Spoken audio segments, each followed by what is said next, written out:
बेटा उधर से चले आओ ना नीचे से। कोई बात नहीं, मैं इधर से चला जाऊंगा। मुंह पे ही बात रहा है यार। अरे सॉरी पापा, कुछ ज्यादा ही प्रेशर बनना है मेरा। जाओ यहाँ से, चलो यहाँ उधर बैठो सोफे पर। जा। अरे उधर बैठ सोफे पे, सोफे बैठ क्यों यार।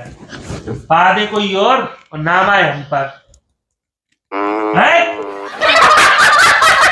प्रैंक किया। माफ कर देना, मुझे आपके ऊपर पा देना पड़ा। धन्यवाद।